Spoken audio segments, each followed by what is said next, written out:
And welcome to the first episode of STEM in Stilettos with your host, Zofia Morales. That would be me.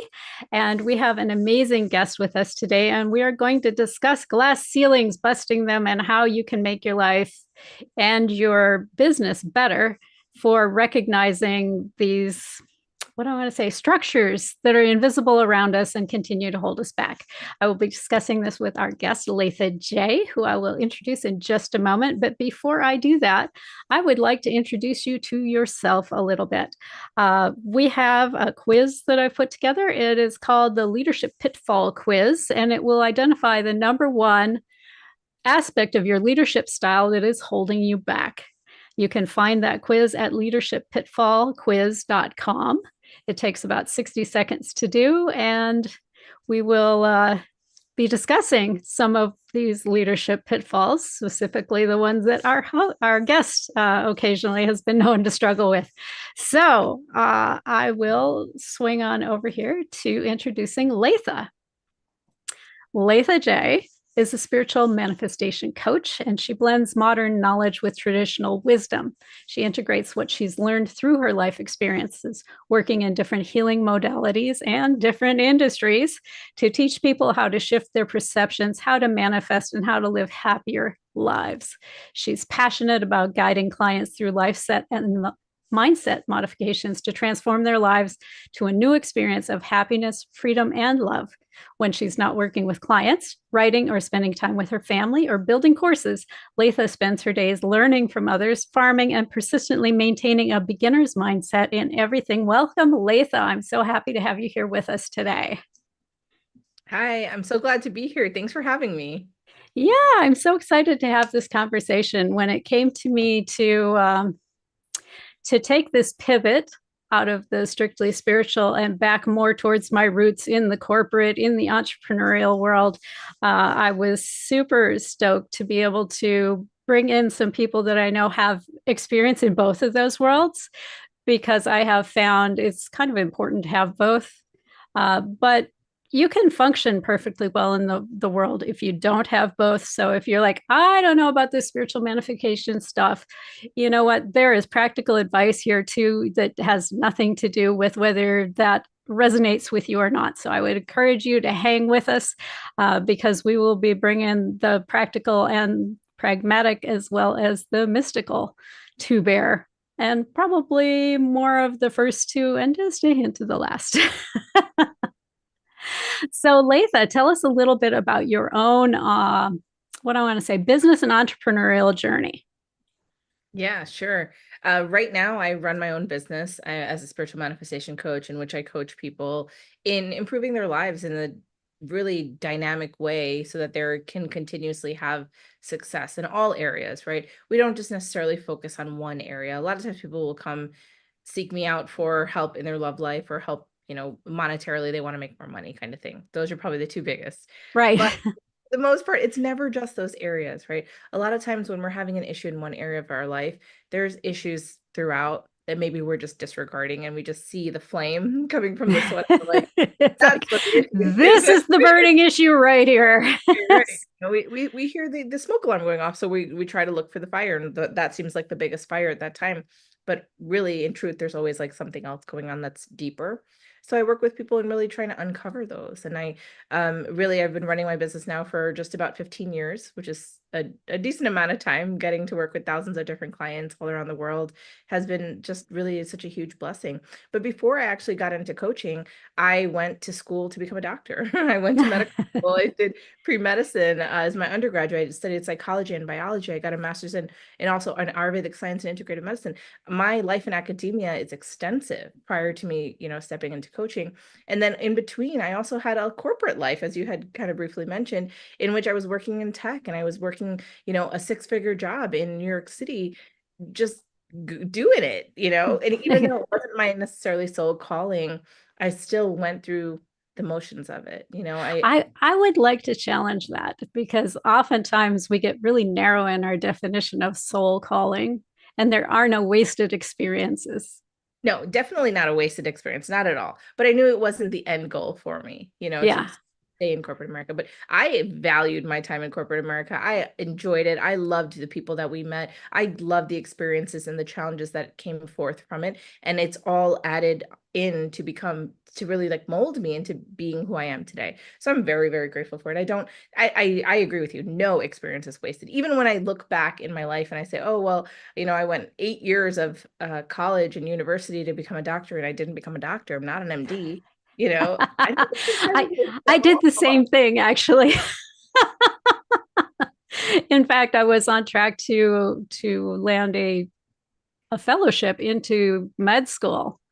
But then life intervened with that, said, no, no, you're not doing that. Okay, fine. Yeah, it's really weird the paths that take us where we're going. So tell us a little bit about what you were doing in the corporate world. You mentioned IT. Yeah, I worked in IT, and I worked in a hedge hunting company. I think it was a head hunting company in which Headhunting, yes. we would place C-level executives into like corporations and things like that. I didn't have anything to do with any of that. I was working on the tech side of things in the back end, assisting with documentation and things like that. Like, it wasn't, I had no say in who was going to be selected or whatever. It was just a really interesting environment, getting to work very closely with people in the C-suite, getting to work very closely with developers and people, inside of tech. And it was a whole new experience. And just really understanding the way that corporations work, the way that a business environment works, all of that, it was completely new to me. And it was such a refreshing pleasure to really be able to access it coming from a medical background where things are quite different. Yeah. Yeah, exactly. But not completely divorced. I've got to say, my time that I spent in science, getting ready for pre-med and then getting a degree in what they nowadays call biophysics. It wasn't called that when I was studying it, but Mhm. um, I found I used a lot of what I learned in my corporate career in terms of like troubleshooting and finding the source of problems and that sort of thing, that it responds well to the scientific method, I have to say. Mhm. So in the in corporate, I know we're both passionate about what I want to say, being able to expand your horizons, to expand your scope of influence. And I know there is this concept of this thing called the glass ceiling. Tell me a little bit about your early experience with that and how that has shifted over the years. Oh, absolutely. I think that the glass ceiling is not as mythical as people think it is. I think that it does exist. And I don't think that necessarily it is the end all be all. It's made of glass, it's not made of steel, you know. True, So true. there, And it may not be easily visible, but you can identify it once you realize that it's there. And I love that there are things that you can do about it. One of the things I've noticed about the quote unquote glass ceiling is so often we look at our circumstances around us and go, well, it's because of that guy over there or this process here that it's keeping me down and it's keeping me small. But one of the things I noticed in myself and then eventually in clients and coworkers was that the glass ceiling to a certain extent gets internalized, Mhm. especially in women, because we're not nurtured the same way that the guys are, right? You play with your dolls and be quiet and polite and wait for permission and don't put yourself forward. There are these lessons that we learn as little girls to survive that don't serve us when we get into the corporate world. Um, what has been your experience around that? How much of the glass ceiling is out there and how much of it is between our ears? I would say 50-50. Ah! No, let me say, I would say 40 is in existence, and I'd say 60 is internalized, because a lot of times we are the one that creates, our own limitations. So when we think like, oh my God, they're never going to hire me because I'm a girl, or, for me, a big conversation for a long time that I had to do a lot of work around was, oh, they never would want to work with me because I'm brown, because I'm a Mm, and it's not gonna, they want the white guy. And that was the internal conversation, right? Not to offend anybody, but that was really what was going on for me inside. And I had to do a lot of work around around that. And that's actually one of the things that shifted for me when I was able to do that work and I realized how profound doing the work was, right? Right. Because I knew that I was really good at supporting people in doing that work to shift their mindset, to shift their mental paradigm, so that then they could go and break through that glass ceiling, so that they could get the job promotion, so that they could move into the new neighborhood, so that they could do the things that they actually wanted to do. And it kind of like shifted my whole life from Yeah. really point. Yeah, I love that. And I think the thing I want to mention and bring forward around this whole glass ceiling versus what I would call a sticky floor issue, which is not my term. There's some other job coach out there who coined that phrase, whose name escapes me right now, but I will disavow any kind of authorship on that. But the concept stuck with me because there are a lot of instances in which we tend to go, oh, it's a glass ceiling, when in fact it is a sticky floor. There are some statistics as I was researching my pivot. There are statistics that show that women, for example, will wait until they're almost 100% qualified for a position to apply for it. And, you know, the way I was raised, that's how you're supposed to do it. But if you look at the playing field, the guys do not wait for that. Okay, so now we're getting into pay gap territory here. The guys don't wait to be 100% qualified. They go, 50% is good enough. And a lot of times they'll get it and they'll just figure it out on the fly. Well, that's not a systemic problem. It can kind of look like one when you stand back from it. But when you zero in on the behaviors and the permissions going on within the minds of both of these people, they're very different. And it puts the women at a disadvantage having that, well, I got to be 100% prepared mentality, or I have to earn a pay increase before I ask for it. You know, we tend to have this wallflower Cinderella mentality that's kind of been baked into us, where, and I'm completely guilty of this, so don't think I'm throwing stones. And my house is not completely made out of glass, because it is. uh, but yeah, there's this I'm just grateful to be chosen, right? Someone noticed me and made me a job offer, and I wouldn't want them to take it back by doing anything like asking for a market level salary on the way in. Also, I hear a lot of we want to reject ourselves before anyone else can reject us. So, like, for Mm, a job, we don't want to go for it until we know that we have a high likelihood of getting it. Rather, someone else might say, oh, 50%, who cares? I'm going to apply for it. Let them reject me, right? So, yeah, we want to be in the space of almost like hedging our bets for ourselves, say, okay, we're not ready yet. We don't want that rejection, rather than going yeah. for it. Well, and I can appreciate the desire to cushion the emotional blow, but here I'm going to hold up a little mirror here for anybody who's thought that. A lot of people who are hiring for positions want to know you can grow into that position. And if you come in 100% qualified, they're scared you're going to leave straight away. So Mhm. they're not going to offer it to you because you are now overqualified, because you match 100% of what they're looking for. Ooh, ow. Ooh, unintended consequence. Ah. So, how do we begin to shift some of this stuff? We've talked about some of the things that come up and some of the things that can happen to us.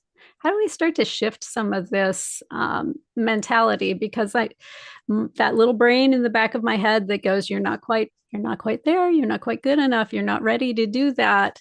It can be very persistent, and it's been with me for a long time. So, I think the thing that really where we have to start is understanding what it is that's holding us back. And that takes a little bit of time to be retrospective in our lives, because that idea of not going for it or wanting to, just pause or be okay with where we are or not being ready yet comes from something else. It's never from that moment as an adult, right? A Right. lot of things that limit us come from our childhood. It might have been some time that, you went for something and you weren't ready for it as a kid, maybe a presentation or something like that. And then you were scolded by your teacher or your parent when you got home, or someone. Right. Or embarrassed in front of the class. Yeah. and the kids laughed at you. And then that leaves a mark within us, right? Oh, And that's yeah. a limiting belief that then we carry into our adulthood. And then it shows up in these ways of, not going for that promotion, staying small, not speaking up for ourselves. And it's rooted, the root of it is like 35 years ago. It's like, Yeah, wow. when you were 5 years old in kindergarten. Wild. Yeah, yeah. And what kind of questions would you suggest asking yourself to kind of begin to mine out the root of, well, why don't I feel like I can ask for that raise? Why don't I feel like I can, put myself in the queue for that promotion? Yeah, I think it can be very extensive. So I'll just say, even just to start is a big step in the right direction. Really, I would say to start with asking yourself, what does it mean to be worthy? Right? Mm, What does it mean for you to be able to apply for this position? Why do you feel that you're not qualified for the position? But really just getting it all out on paper, just being able to see it. Sometimes we think it's much bigger than it is, but when we create it, when we write it down pen to paper, we just see like, oh wait, it's these three things and I am qualified. Like you can just, it's easier to see, easier to vet out once it's out of your head. But when we're right. holding onto it with almost shame and guilt without looking at it for what it seems like a monster. It seems overwhelming. It seems unattainable, untamable, really. Yeah. I know one of the questions that at least I, as a listener out here listening to this conversation, would have kind of bopping around my head is this: how do I know when it's a glass ceiling? And how do I know when it's legitimately a sticky floor and something that I have the potential to directly influence?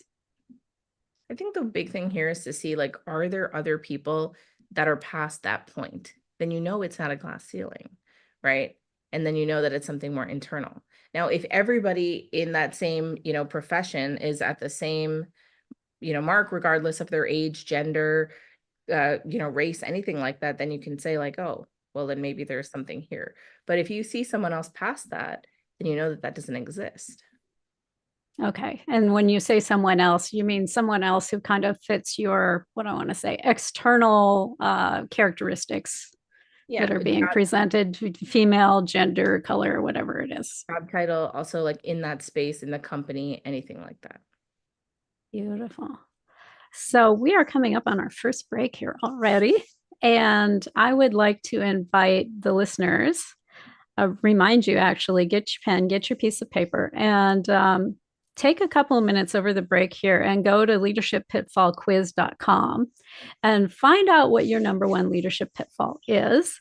And rejoin us after the break, because we're going to dig in that a little bit with Latha after the break and see what advice she has for people who are struggling for her type, because we all have a type, and we will find out Latha's after the break. So hang with us. We'll be right back.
Thanks for hanging in with us through the break. This is Zofia Morales, and I'm back with Latha Jay, and we have been discussing glass ceilings as well as sticky floors and what you can do if you find yourself in a situation where something is holding you back and you need to figure out what the heck it is so that you can get your career on the track that you desire it to be on. So, Latha, I know you took the leadership pitfall quiz. What was your leadership animal that came forward? So I'm a renegade rhino. Also, the quiz was super easy to take. It was just took me like a couple of minutes. It was great. Excellent. So that's at leadershippitfallquiz.com. If you did not get a chance to take that yet, here's your opportunity to go out there at leadershippitfallquiz.com. So the renegade rhino is usually someone who's done fairly well in the corporate world. Renegade rhinos tend to do well in the bureaucracy, and they tend to know how to kind of cut through things. They tend to have a very clear vision of what it is that they want to do, but they also tend to kind of ride roughshod over other people. Especially when they've got someone that they feel like is kind of holding back the train of progress. One of the other pitfalls that the rhino can have is a lot of times they're not very patient with planning. I have a direction, and by God, I'm going there. And so it's not uncommon to get out there on a branch that they're sawing off on the wrong end because it hasn't been completely thought through. Um, so, how does that resonate with your experience? I think most of it is pretty accurate. I would say that I sometimes can be a bold risk taker when I see an opportunity, definitely stepping forward and going for it. So yeah. Yeah. Okay. So, how have you dealt with the moments where the rushing into the bold opportunity has been kind of like the dog that catches the fly? Finally, it's like, holy crap! Now what do I do? Mhm. Yeah, there's been many times of that, but I think that really making a decision is better than making no decision, and making no decision is making a decision, right? Hello. Choosing to stay stuck is making a decision very clearly. So sometimes I really do feel that taking that bold step and making that change or the move or the choice is progress regardless. If it was a lesson that I had to learn, that's okay. You learn the lesson and then you can make a better choice, right? Then you're Yeah. a little bit wiser, you're a little bit more educated for your next step. Yeah. So, as a renegade rhino, have you managed a team previously, and how did that go for you? Yeah, absolutely. And I manage a team now in my own business. I have a team of almost 25 people that work for me full time, and it's a lot. you know, the experience for having, my corporate background and, working in all of the different experiences that I've had throughout my life have led me to this point to be a really, I would say, I would hope that they would describe me as, a generous and, you know, bold leader, if anything, because like we'll make choices and we'll make things that have to pivot. And my whole team is aware of this. And some of these people have been with me for 2, 3 years at this point, and it's been a ride. Yeah. you know um and I really do enjoy just being able to lead people in a way that is coordinated and that we all have this really great experience of communication. Yeah. How do you deal with concerns from your team when they come up? Because I'm sure there are moments. Yeah, concerns do come up, absolutely. And I always just ask them to trust me. And I do hear people out, right? If someone on my team, someone on my staff comes to me and says like, this is not going to work out, or I have a lot of doubts about this, and has a lot of like information around it. It's not just them saying like, I don't know about this. I don't think it's going to work. But it's like, I don't know about this. I'm not sure because of this, this, and this. They bring me 5 factual things, that I can actually look over. I'll take time to look into it, right? It's Yeah. not it's not decision making that is rash and uneducated or unthought out, Right. but it's a bold decision sometimes. And that doesn't mean that it's coming, without the thought, without the work Right. behind it. Yeah. I like that. I like that. And if you are also a renegade rhino type who's had trouble in the past receiving input, what would be your advice to your fellow rhinos? I don't necessarily think that rhinos are meant to not lead. Let me say No, that. I am not saying that. It's a perfectly valid leadership type. So I think that, if you find yourself to be a renegade rhino, you want to put yourself in more leadership roles, and you might have Mhm. more success there than if you're in more of a led role, you know? Right. Or a solo producer kind of role. Right. But when Yeah. you're leading a team, you're going to find a lot of success because there's so much that comes from the support of a team, from people being able to work together, and that pushes you along the way. It really like it reminds you of your drive. If Yeah. someone I'm having a bad day and I'm like, I don't know about this. I remember everybody on my staff and I'm like, I have to wake up today, because it's not only my staff that I think about, it's like all of their children and their families and everything. If I want to sleep in for the week, well, guess what? My company's not making the money. How am I going to feed these people? How are they going to feed their children, kind of thing? How am I going to pay these people? Yeah. Always like a motivation for me to keep going and continue to go and produce and be creative and think of new ways to be expansive and serve others. Yeah. So what I'm hearing is uh, that you keep your people as much in your mind as your own goals and objectives, um, so that they feel like they're listened to, they feel like they're taken care of, and that in turn builds that trust and confidence that allows them to go, yeah, she's a bold risk taker, and I love it. Yes, yes, absolutely. And then also just to make everybody feel safe to come up with an idea and share it with me, right? Because Yeah. yeah, I come up with a lot of ideas, but I don't come up with all of them. And I depend on my team to have creative solutions to problems that we're facing, or to have new ideas that are expansive for our company. Like that all really matters. Yeah. And so the other thing I'm hearing is you don't shoot the messenger when they come in with the 5 things that they're concerned about. Absolutely not. Yeah. Yes. Yeah, I like that. I like that. So back to the whole glass ceiling, sticky floor thing. What recommendations do you have for somebody who's kind of looked around and went, you know what, there are lots of people who are advancing, but not people who look like me? What do you recommend for somebody in that space? Because I know sometimes management will hire on a quote unquote diversity hire in order to change a brosif kind of culture that they have going on. And if you find yourself in that space and it's not fitting you well, what do you recommend? Well, sometimes it's not about the physical ways that you have in common with other people, but what other characteristics do you have in common with the other people around you, right? Do you have, are you tenacious like the people around you?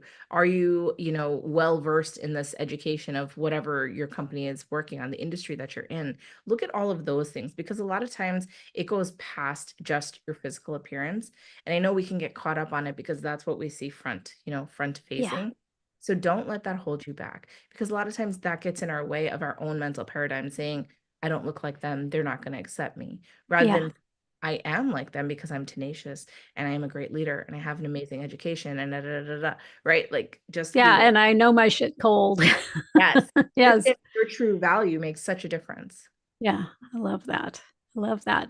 I know that can be a real challenge for women. How do we start to own our value? Because I mentioned that little voice, and I know mine in the past has been hypercritical. You know, it's like, yeah, I probably know my shit cold. If some other third person would go, oh yeah, she's crushing it. And my little voice inside is like, yeah, but you didn't get that little detail right, or whatever the thing was, right? It's always nitpicking. How do you start to undo that sort of a cycle so you can really start to own your own value? Yeah, so that's actually called imposter syndrome. When we feel like an imposter going into a situation, or that we're not qualified when really we might be, right? A lot of that really, we can start to shift that with doing the internal work that I was talking about earlier, right? I'm a big believer in shadow work, because I know the shifts that it's had in my life and the shifts that it's had in other people's lives. And when I say shadow work, it's not something very esoteric at all. It's Yeah, I really was gonna say, explain what shadow work is, so because if you haven't been like speaking therapy speak. yeah. So in previously, it might have been called inner child work or wounded child work, or literally journal prompts I mean, Mhm. it's all essentially saying the same thing, but I know that right now, in my last book I wrote about, it was written in the space of the verbiage of shadow work. So that's what I'm using. But it's answering those questions, right? To just give us some deeper insight. And what's really cool about this is that when you're answering a question, you might not have the answer immediately, but a little doorway opens for you, and there's a little more light that's shown in there. You keep doing work, and something else opens for you, and something else opens for you, and then all of a sudden you're realizing, wow, I'm really shifting, because you're having this vision into who you are, into your past experiences, and you're being able to see it without that space of shame, right? Mm. A lot of times I encourage, and I've always encouraged people to approach shadow work or inner child work or journal prompts or anything, whatever you want to call it, with a space of curiosity. Because truly, when we're curious and when we're in a space of curiosity, we're not in the space of judgment. And that's Yes. one of the things. When Yes, we I'm a recovering judger, and I can attest that curiosity is always the thing that moves me out of it. Yeah.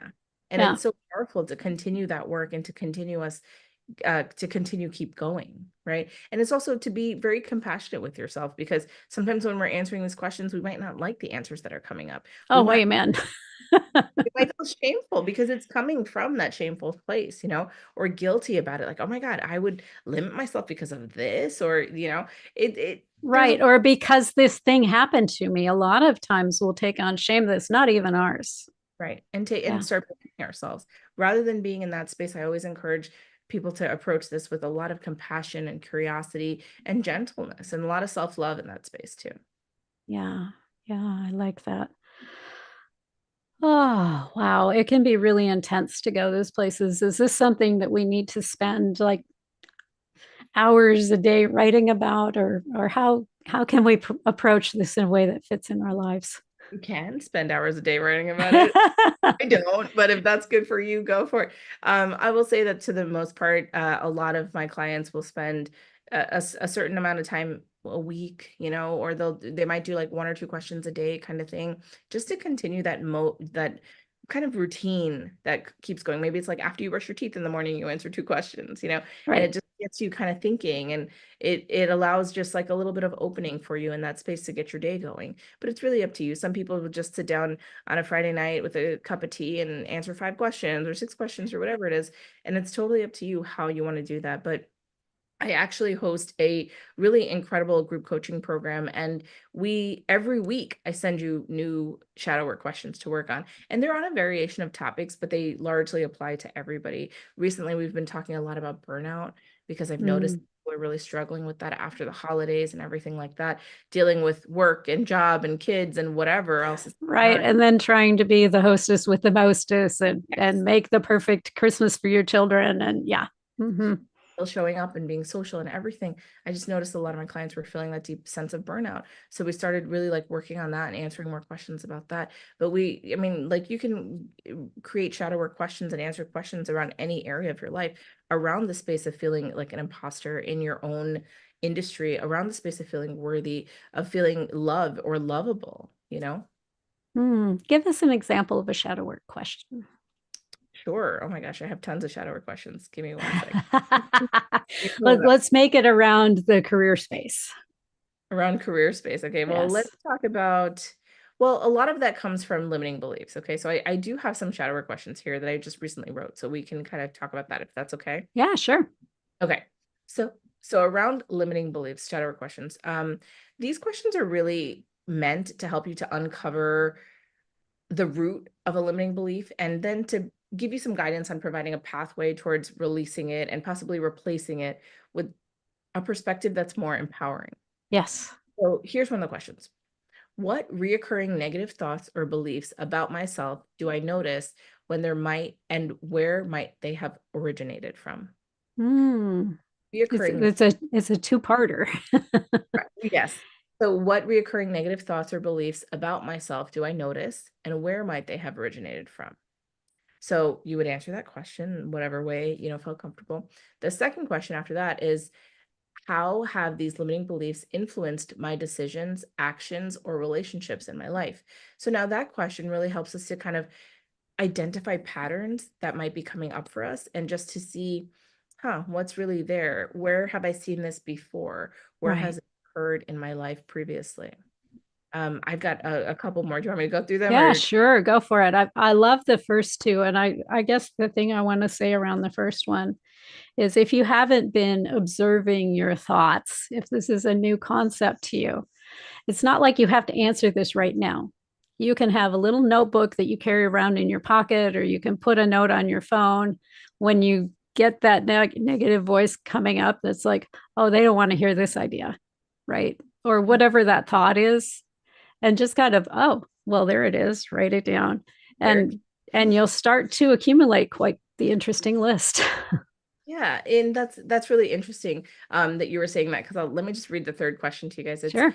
what evidence do I have that contradicts these beliefs, and why might I struggle to embrace that evidence? So it's contradicting that limiting belief that's coming up. So exactly how you were saying, to really make a note when you notice it coming up, also to notice when you're contradicting it, when you're not in that space of being a limiting belief, when you are doing things, when there's evidence that you are a superstar, right? Really being Yes. note that is so important. Yeah, I think the other thing to mention about the superstar, right? Because I don't know about you, but I was raised with this idea that I should be superwoman, go have the career and the fabulous man and the kids and bring home the bacon and fry it up in the pan and Anjali and the whole business.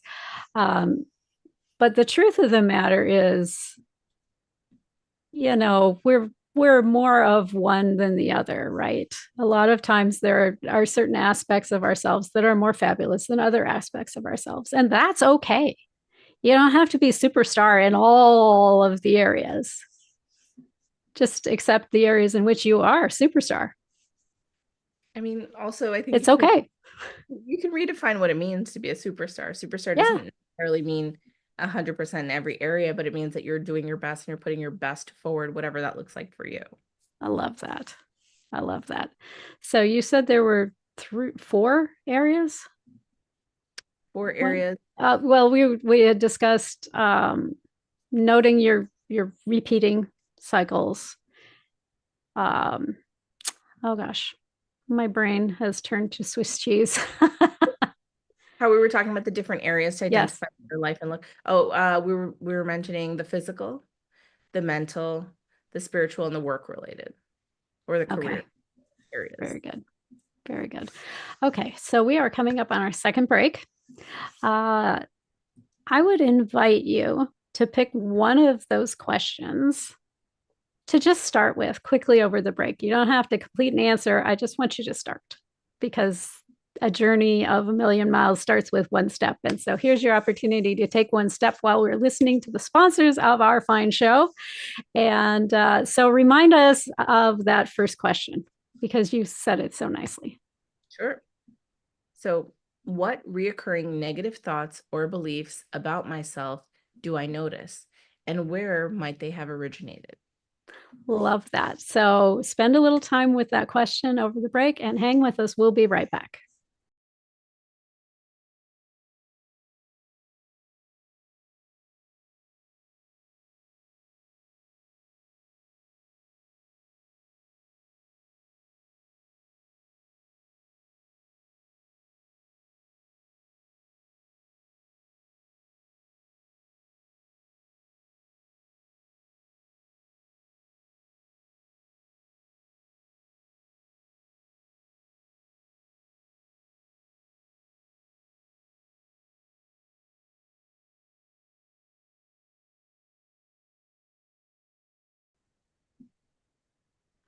Welcome back from the break. We missed you while you were gone, and we're so glad you stayed with us.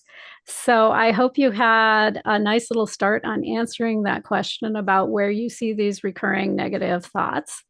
And it gives you kind of a stepping off point to start identifying some of these sticky floor things that may be coming up for you. So, talk to us a little bit, Latha, about your own journey. What was kind of the first limiting belief pattern that you took on? Oh my gosh, I had so many. Okay, That's why I asked about the first one. okay. One of the biggest ones, and I've shared this before, so I can definitely share it with you guys, was that my voice didn't matter and that I shouldn't speak up for myself. Oh, Well, oh how my. Yeah, right. And that's just Yeah, boy, that is a limiter, huh?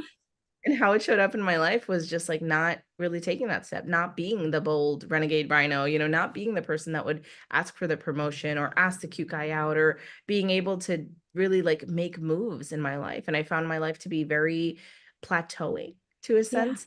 And it wasn't until I had really uncovered the root of where that came from. And it actually came from my childhood, in which I think I was about 10 years old and I was in choir and I really wanted to be a singer.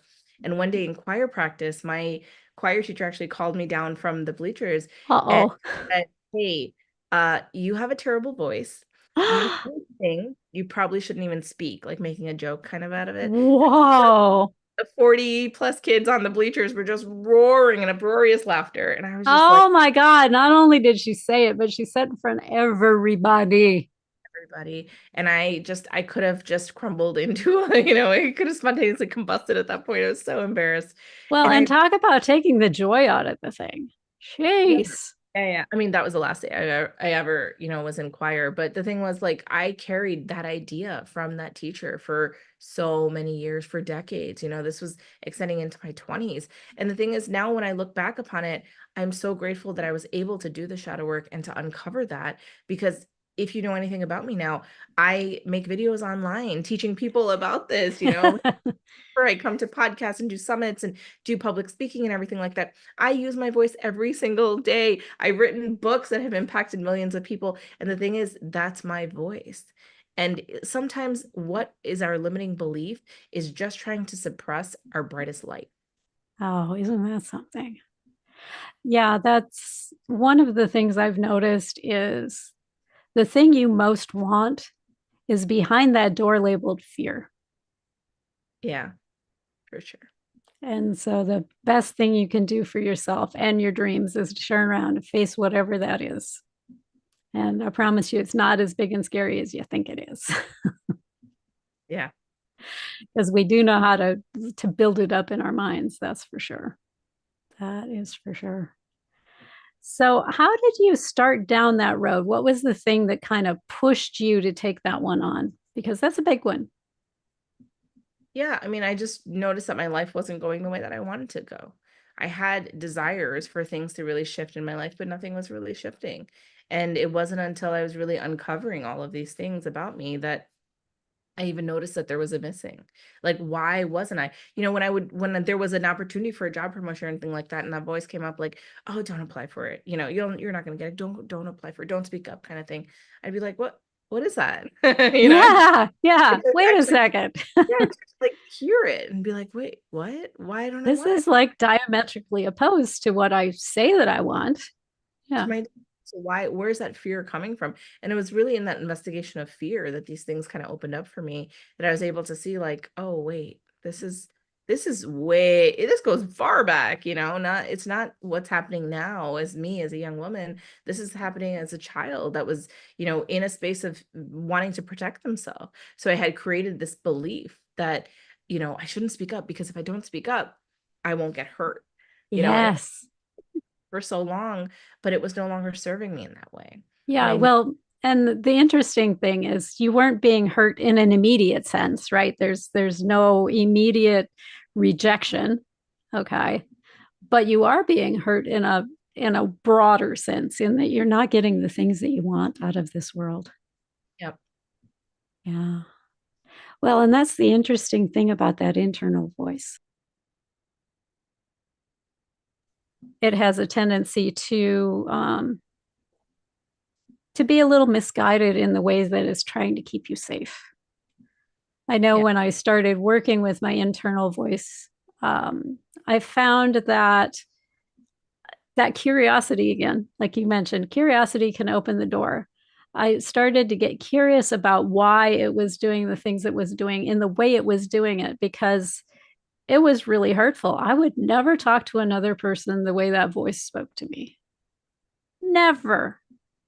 And the curiosity was the thing that allowed that door to crack open, because up to that point it was kind of hostility to the voice, and hostility never solves anything.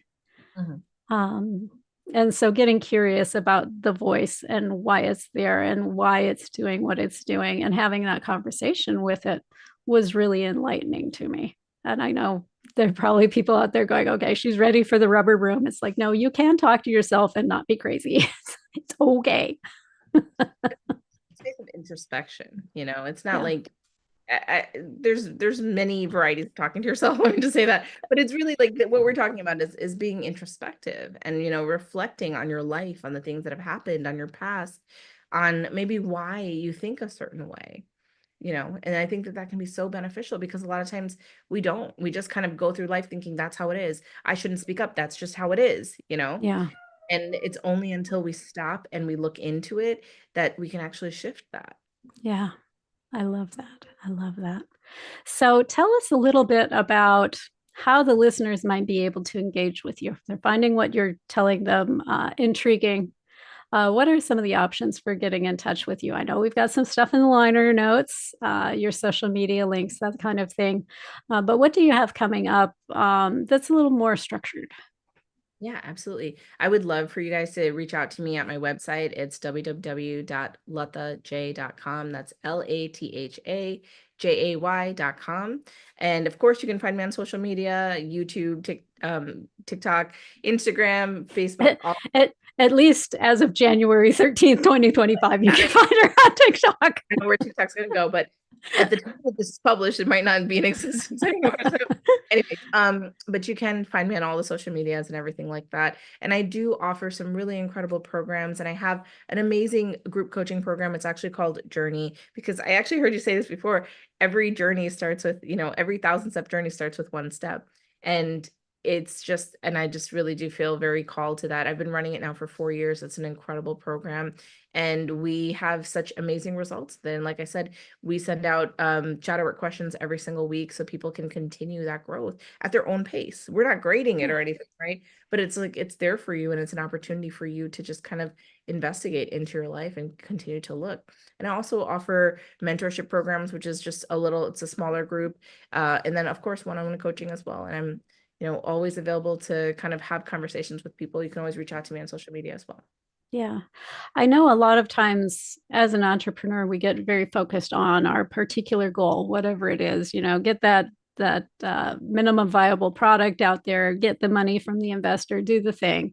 And we tend to go, okay, I'll deal with all the rest of this crap later. In your experience as an entrepreneur, uh, is it good to put off your personal development for later? No. Absolutely not. What happens when you do that, Lethal?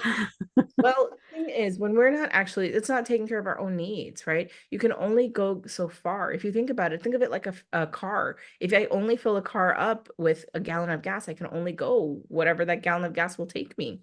Rather than if I'm, really creating a path forward and I know where the next gas station is and I know I need gas to get to that space, doing that self-work, doing that self-development is you making that path, that plan for you to move forward. And it's vital. I don't think it's optional. It's really vital, especially for the women that want to get further in their lives, right? That don't want to just continue to necessarily be at the same level that they currently are, that they'll want to go for that job promotion, that and might really want to create that life in which they have it all, you Right. know? Or start that entrepreneurial journey, right? Pardon? I know that what naively, when I became an entrepreneur, I thought, it's all about the business. I need to just get my business ducks in a row. And the truth of the matter is that it only really moves forward when I'm doing my own work at the same time, my Absolutely. my personal development work. Yeah, our outside world is a reflection of our inside, right? And how we are really relating to ourselves is how we show up in the world. And I mean, if you really think of it in more practical terms, let me say, it's like the thoughts that we think mold and create our beliefs. And then our beliefs create our actions. And our actions is how we appear and show up in the world, right? And what we're doing and who we are. So it really starts from that thought. So shifting your mental paradigm is the beginning of really everything. The foundation. I love that. That is amazing. So, what would be your number one piece of advice for a woman who's in the stuck place and by God, I'm busting out? The number one thing that I would say to someone that's feeling stuck is to give. And I know this might sound strange, but really sometimes when we're stuck, it's because we're really in the space of being very self-absorbed, and that feels stuck. So when we give in the space of volunteering our time or our money or our effort or looking into another problem that maybe someone else is having, it shifts things for us, and it makes us have a moment to step away from our own issue and just to see things broader. And sometimes there's a lot of clarity that can come through and a lot of unstuckness that can happen in that space. Yeah, I love that. It puts you in a different perspective than you were in previously. And a lot of times, what I want to say, gives you more space to see your own forest instead of just the trees. Yeah. Yeah, I like that. I like that a lot. So, boy, that question just completely evaporated. What would be your biggest takeaway from your own personal journey in business and self-development so far? I have learned that people are a vital part of this journey. Your community, your coworkers, your network is so important. It's really, there's a saying that it's like birds of a feather flock together, or you are the sum total of the five people around you. I'm sure you've heard these sayings. It's true. It's true. It really is. Time and time again, it's become so true and so vivid in my own life. It's like who we surround ourselves with, and maybe not even in physical, proximity, but who we are in regular communication with, who we are exchanging ideas with matters. So I would encourage listeners to really make sure that your circle that you are surrounding yourself with on a regular basis is those top tier people, is those people that are pushing you and challenging you to grow and be better and expand yourself in more ways. I like that. I think what I'd like to kind of throw in there, or the question I'd like to ask around that, right? Because some of us, there are, what do I want to say, non-optional people who are in our lives. Okay. There are relatives, there are bosses that perhaps we did not necessarily choose. How do we start to counterbalance some of these influences that we didn't choose with something different? And do you have to change out 100%? Yeah, I think that you have to set boundaries in your life, right? If there's people that every time you hang out with them, they are just a negative energy suck, well, then there's a shift that has to happen that you can spend a little less time with those people and maybe a little more time with the people that are, really fulfilling you and serving you in a way that is positive for you in your life. Yeah, I think there's kind of a myth going around that you have to have 100% positivity, which is actually sort of dysfunctional as well.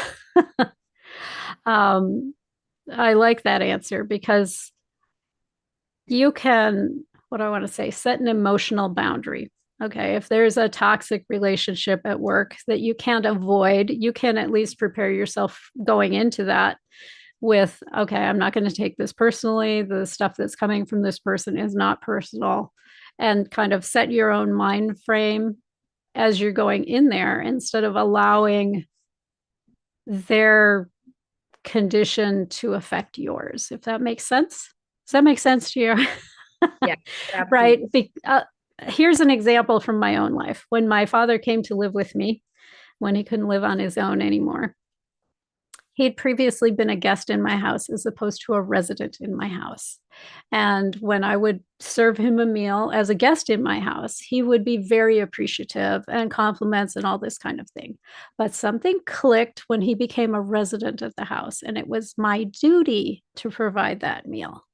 And he never had a single good thing to say about it. And the shift I had to make around that was to stop asking what he thought of the food and just ask him, did you get enough? Okay, so that's an example of a boundary you can set. um, and so hopefully that will help you with your own particular situation so that you can get the space that you need to keep that healthy mind frame instead of going to bed and crying because dad didn't like the meal. Thank you so much for joining us today, Latha. It's been a pleasure having you with us. Do you have any final parting words of wisdom?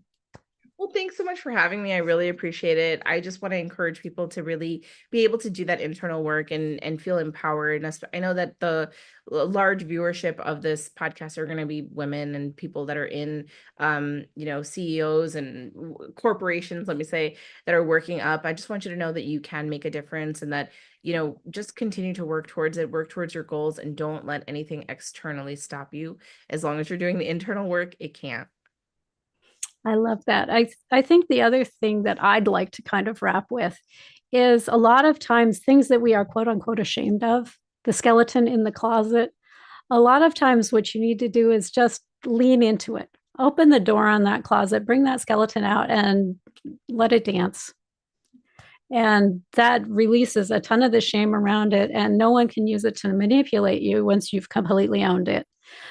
So I would say lean in to that thing that you believe you are ashamed of, because it's not nearly as shameful as you think it is. And go out, make some bold moves, make a difference, and we'll see you back here next week, same time.